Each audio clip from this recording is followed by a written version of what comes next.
This is Gregory Shelton with Historic Living, Modern World. Today's a special day because I'm going to be making for you an amazing treat that my family loves. It's called the Yorkshire Pudding. Now here in America, when we think of pudding, we think of great treats and really bad commercials. That's a certain thing, but this is not what you're thinking it is here in the States. We think of puddings, we think of super sweet puddings, butterscotch vanilla, something you eat at the end of a meal. This is just the opposite. This is almost a croissant bread that you eat while you're eating your main course of your dinner. It can be anything from a gravy holding boat to something you dip in a garlic hotel butter. But I promise you, these things are amazing. The Yorkshire pudding dates all the way back to 1737. And that term at that time was what they call a dripping pudding. So the drippings from your beef or mutton or lamb goes to flavor that pudding. In 1747, it finally gets the regal name Yorkshire pudding in England. What I want everyone to remember, that this isn't what we're used to seeing in America. This is almost an amazing, crusty, almost a dinner roll that will take your dinners to the next level. Okay, so the ingredients for this batter is very, very simple, which makes it even better to make and easier. So I have a sifter here, but I've already did the measurement. So you're going to use general all-purpose flour. You're going to use 1 cup and 2 teaspoons of standard regular flour. You have 3/4 cup of cold whole milk. Has to be whole milk. Again, I don't use anything but whole milk. I don't do 2%. I'm a standard guy. 1/2 teaspoon of standard salt and 1/4 teaspoon of fresh ground black pepper.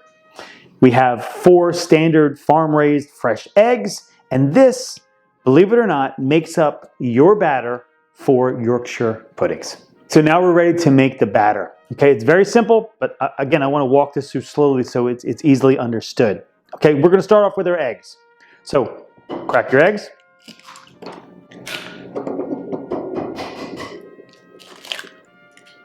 Okay, so we want kind of a light whisk on these eggs. Crack your yolks.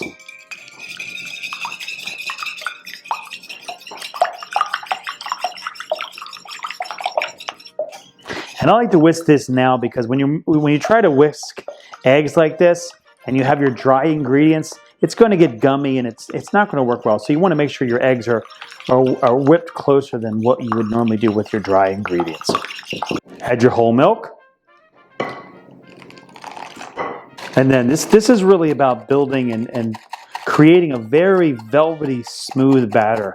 And lastly, your salt and pepper. In. Okay, so now we're really going to whisk this up to incorporate. Not a big deal. And of course, try not to make a mess.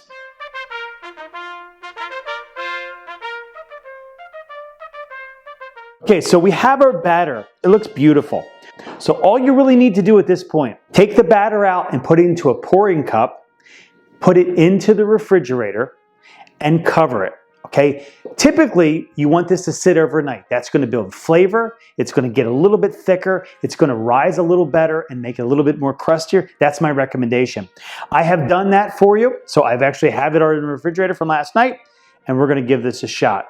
Okay, this is where it gets really exciting. So our batter's done. Made it last night. It's perfect, ready to roll. So put that aside. Now the interesting part comes in.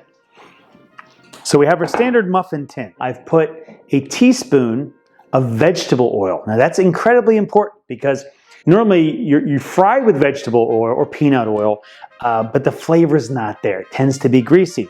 The reason we have to use vegetable oil is because it's going to go into the oven at 450 degrees, very hot oven. If you use butter, extra virgin olive oil, even olive oil, it's going to burn and it's going to be a disaster. So listen, stay with a standard vegetable oil. Your Yorkshire puddings will be delicious. Okay, so hot oven, already added the oil. This is going to go into a 450 degree oven for almost 10 to 11 minutes. Now again, this is what makes these things really crazy, is because you're really heating the oil until it smokes. Now that sounds crazy. Who wants anything to smoke? but this is what's going to make the batter sizzle. Okay, so we have smoke on our tins, which means the oil that's in the muffin tins, it's ready to go. So we're going to get it out of the oven. This needs to be really a fast approach because you don't want the oil to cool down. Listen to this sizzle. Yeah, it's perfect. You want to work fast as best that you can. Again, you don't want the oil to cool. These things need to rise and be beautiful, which they will be.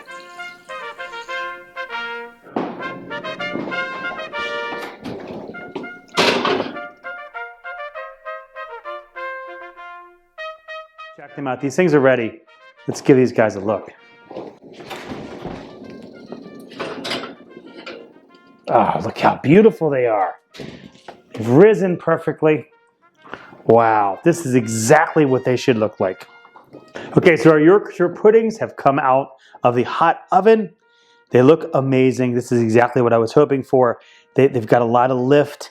I can already feel that they have a nice bread-like consistency. But again, you really want to get to know these babies by opening them up. So look how beautiful that is. This custard here is just perfect. It's almost like a sponge cake. But again, when you open this up, let's give this thing a taste. Again, they're very hot, as they should be. Oh, wow. This is why my family eats these things as much as I can make them. Oh, I can so imagine scooping up brown gravy. Even making this with a seafood dish, a garlic butter again, would be a great thing to pick up with these things. It's just beautiful. And that balance of crispiness, like the bread, crispiness top, with the custard-like bottom, make these things really, truly amazing. This is Gregory Shelton with Historic Living, Modern World. I want to remind you, whenever you try to do anything in life, make sure you work to move people. Cheers.